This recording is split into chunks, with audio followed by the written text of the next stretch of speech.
The Prince and the Pauper, страница 9. One January day, Tom got up hungry and left home hungry.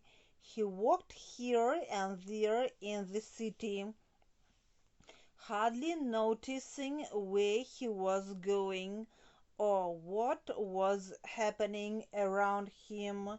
Some time later, he found himself near a majestic palace, Westminster, the farthest from home he had ever walked.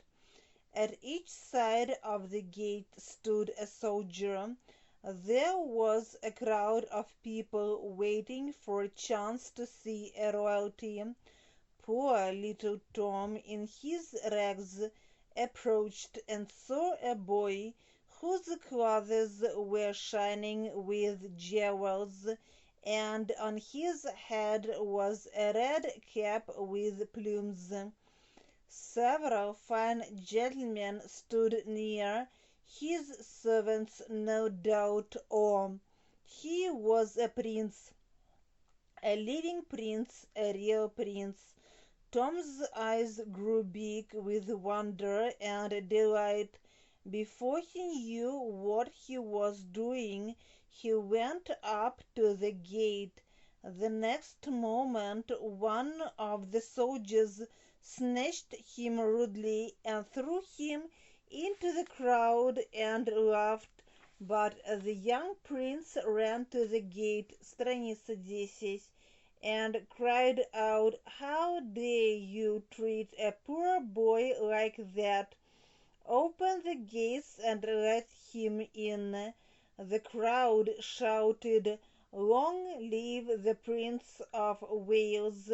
The soldiers opened the gates and Tom came in. Edward Tudor said, "You look tired and hungry.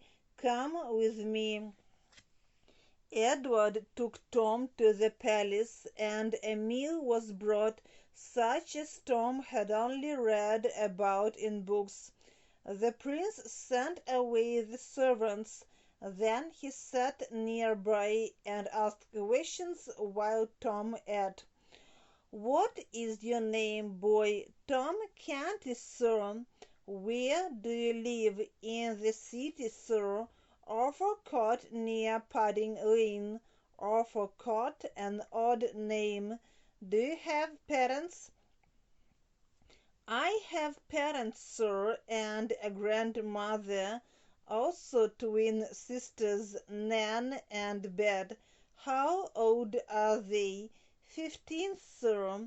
Lady Elizabeth, my sister, is 14, and Lady Jane Grey, my cousin, is of my own age. But my sister, Lady Mary—" "Are your sisters kind to their servants?" Страница 11. "Do you think, sir, that they have servants? And who helps them undress at night? Who dresses them when they get up?" "Nobody, sir. Why should they take off their dress and sleep like the animals?" "Their dress? Do they have only one?" "Ah, what would they do with more? They'd not have two bodies each." "It is a marvelous thought. You speak well. Are you learned?" "I do not know, sir. The good priest that is called Father Andrew taught me from his books." "Do you know Latin?" "A little, sir." "Tell me of your awful court. Do you have a pleasant life there?" "Yes, sir, except when one is hungry. There are Punch and Judy shows, and monkeys and plays, and it is so fine to see them." "Tell me more." "We boys of Awful Court fight with each other sometimes. In summer, sir, we swim in the canals and in the river.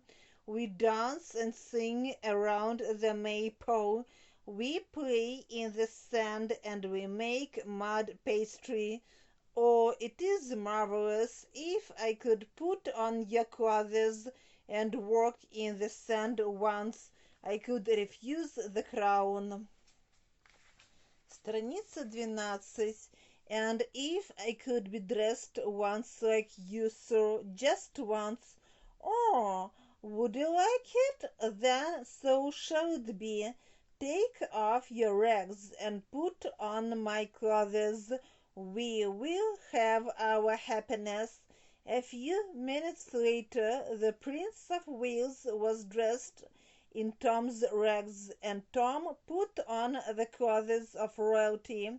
The two went and stood side by side before a great mirror, and they saw they looked very much alike. At last the puzzled prince said, "You have the same hair, the same eyes, the same voice and manner, the same face that I have. Without clothes nobody could say which is you and which the Prince of Wales. And now that I'm dressed as you were dressed, I shall be able to feel as you do. Stay here till I come again. It is a command."